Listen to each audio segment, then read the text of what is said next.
Bom dia, este é o primeiro vídeo deste canal sobre a Argentina. Lembro mais uma vez a quem gostar do vídeo que coloque aí o joinha, para que se inscreva no canal, etc. Para que acompanhe os vídeos que eu for publicando. Eu queria fazer uma primeira consideração sobre a volta do peronismo na Argentina, a restauração peronista e algumas diferenças que eu acredito que são bastante nítidas entre o sistema político brasileiro e o sistema político argentino. Eu faço isso porque é muito comum, eu acho, nas redes sociais sociais que as pessoas tenham opiniões já meio cristalizadas sobre realidades que às vezes elas não conhecem muito bem e formam essas opiniões baseadas em alianças, em percepções do que é, né, cada turma, cada bando, cada corrente política. No caso brasileiro, sobre os vizinhos hispano-americanos, eu acho que é sabido que nós acumulamos um histórico de muita ignorância, né, por razões mil, que não vem ao caso aqui agora. E no caso do peronismo, é muito comum que se tente entendê-lo com as analogias que são possíveis para um brasileiro, que são o varguismo, né, os filhotes do varguismo, como o brizolismo, e depois o lulismo. Os populismos brasileiros é o repertório que nós temos para entender a Argentina, mas se nós partimos daí, né, e não sabemos muito sobre a realidade especificamente argentina que produziu aquele fenômeno, evidentemente que nós não vamos dar em lugar nenhum. Então eu pensei em fazer esse primeiro vídeo com menos opinião minha e mais informação, como professor de literatura argentina, que obviamente teve que estudar um pouco de história argentina também, para informar melhor o debate, quem sabe.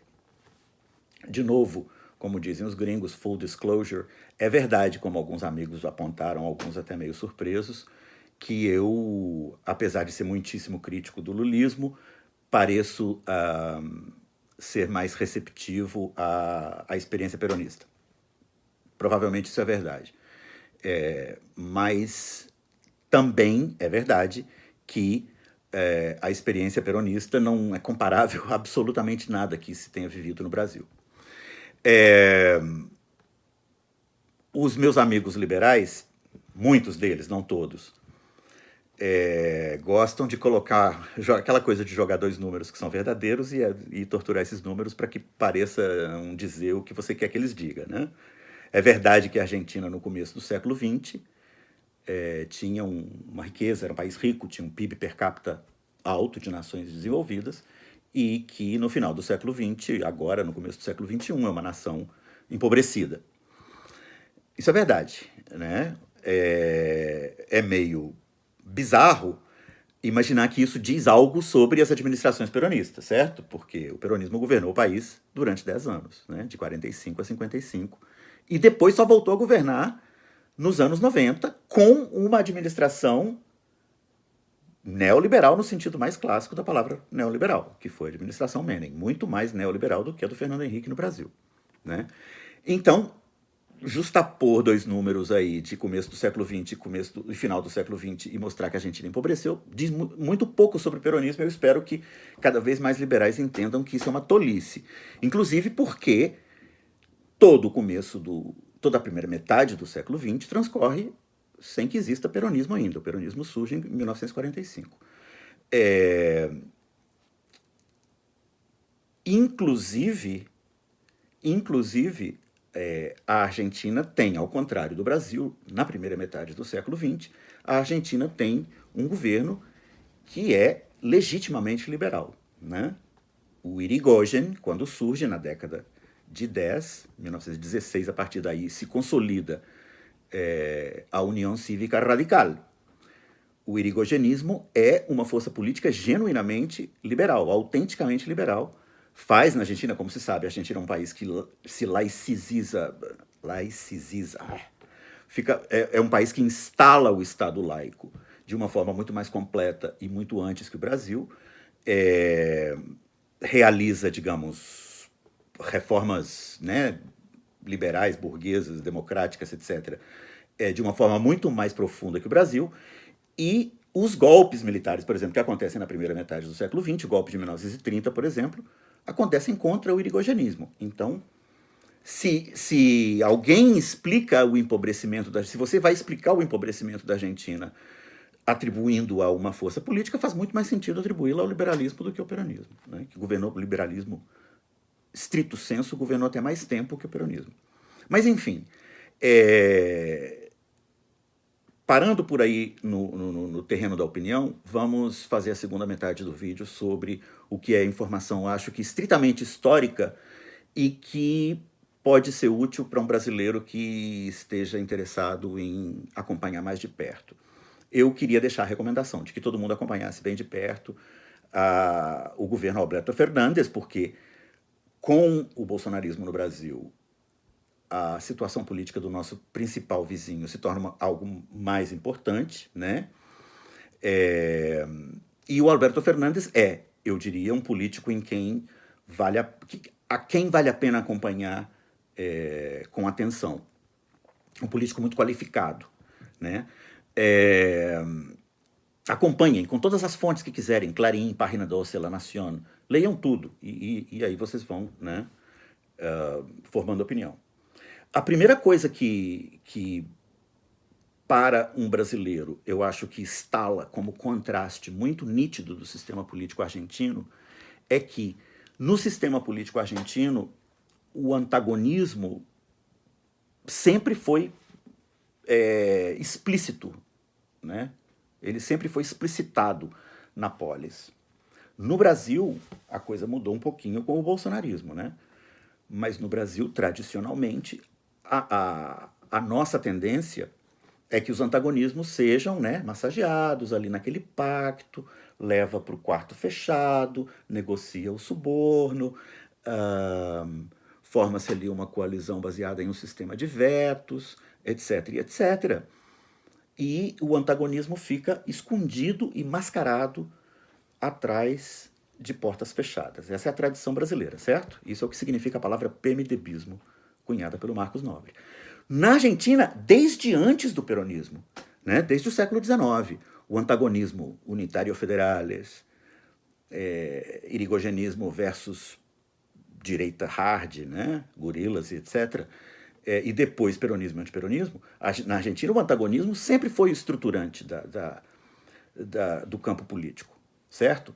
Então, a diferença, além dessa, é que, pelo menos desde o irigoyenismo para cá, do radicalismo, que é, né, o liberalismo, na Argentina a palavra radical significa liberal,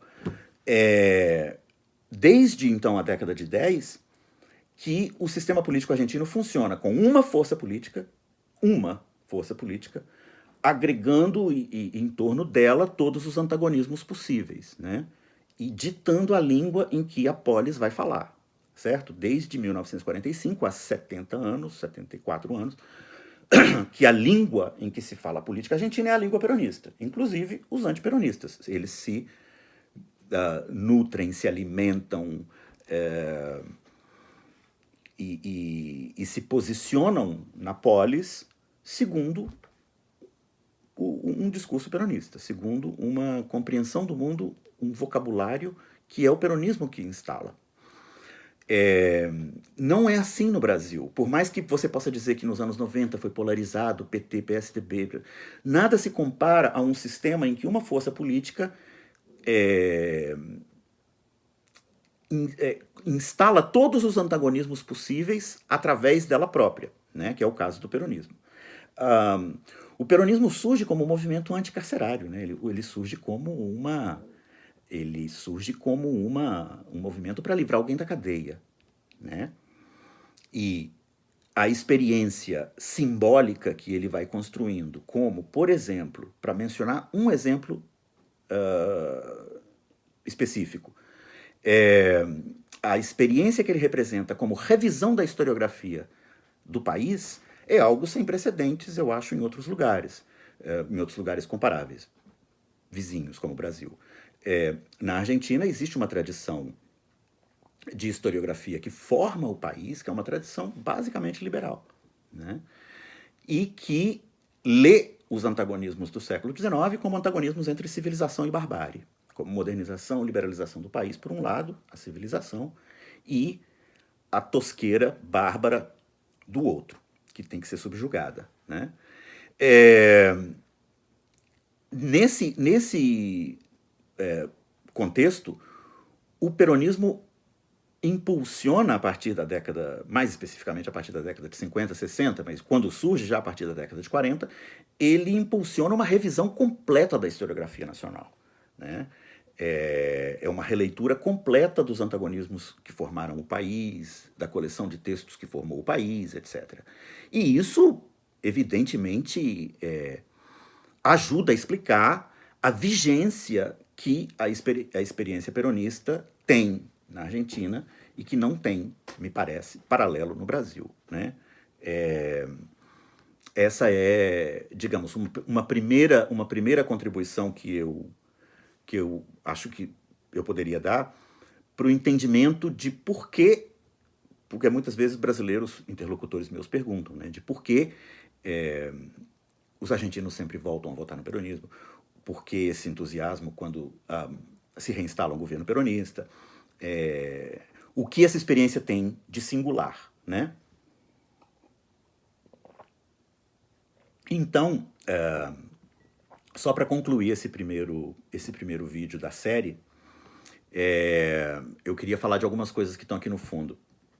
Essa pilha de livros deitada na segunda prateleira são edições facsimilares das principais revistas argentinas, algumas das principais revistas argentinas, literárias e culturais, feitas durante a gestão peronista na Biblioteca Nacional, feitas pelo Horácio González, grande ensaísta argentino, que foi diretor da Biblioteca Nacional durante o governo dos Kirchner, os governos dos Kirchner.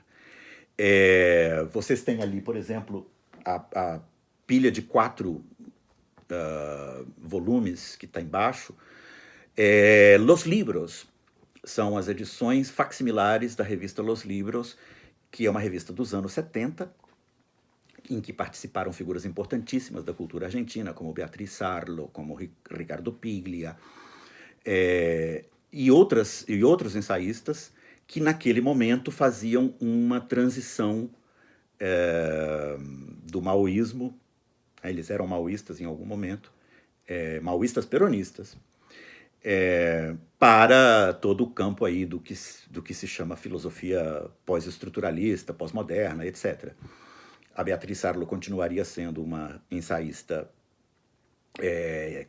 importantíssima do país, né? Passou por diferentes momentos políticos, mas nos anos 70 ela era peronista, maoísta, né? É outra coisa que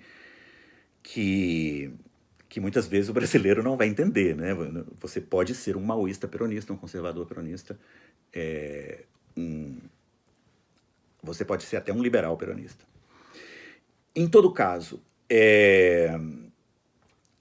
essas edições facsimilares são trabalhos assim de uma envergadura que eu não conheço no Brasil, que não foi feito no Brasil, pelo menos não por instituições públicas, como a Biblioteca Nacional, né?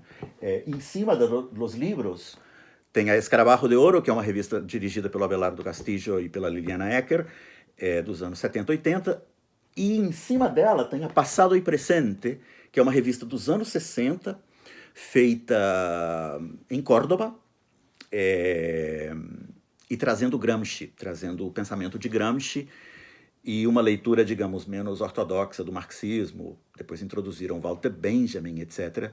É uma revista também muito importante. Esse é um tipo de... entre milhares de exemplos que eu poderia dar, de um trabalho cultural que está muito associado ao peronismo, mas que não é trabalho, digamos, de panfletagem peronista, certo? É um trabalho de restauração e reconstrução da memória literária, cultural, etc., do país, que só se realiza quando o peronismo está no poder ou quando o fazem peronistas. Depois, lá em cima, tem uma coleção de livros também, que é a Argentina, aqueles brancos e negros também. O primeiro branco lá na esquerda é um grande romance argentino, pouco conhecido no Brasil, não traduzido ao português, se não me falha a memória, chamado Adán Buenos Aires, publicado no final dos anos 40 por Leopoldo Marechal, que tem a singularidade de ser um dos pouquíssimos escritores que não aderiu à onda antiperonista. E isso o custou várias amizades. Leopoldo Marechal participou, por exemplo, junto com Borges, na vanguarda dos anos 20. Mas, no final dos anos 40, ele já estava distanciado de toda essa galera, porque ele, sim, manteve alguma simpatia pelo peronismo. Esse é o seu principal romance, é do final dos anos 40, é um romance joyciano, urbano, que pega as figuras da vanguarda e as coloca numa Buenos Aires caótica, muito intensa, muito, enfim, muito urbe caótica na tradição do romance de vanguarda. Em todo caso, essas são algumas, digamos, alguns apontamentos ainda meio caóticos da singularidade e da especificidade da experiência peronista. Em homenagem a todos os amigos argentinos que estão felizes e comemorando a vitória, eu estou de camiseta canalla, do Rosário Central, canalla e peronista, como dizem. E também celebrando nas circunstâncias atuais que um cara tão qualificado como Alberto Fernandes tenha sido eleito. Obviamente que eu vou criticar do mesmo jeito que eu critico qualquer político, sempre que eu achar que deva criticar. Mas eu queria deixar aqui o convite para que todo mundo acompanhe o processo político argentino dos próximos anos. Os primeiros dias do governo já foram bem movimentados. Que se informe por diferentes fontes e que depois me cobre aí qualquer coisa que não tenha ficado clara, qualquer época que queiram na qual eu me detenha um pouco mais. E a gente vai iniciando aqui no canal também uma conversa sobre a Argentina. É isso. Volveremos e seremos millones. Boa tarde para vocês.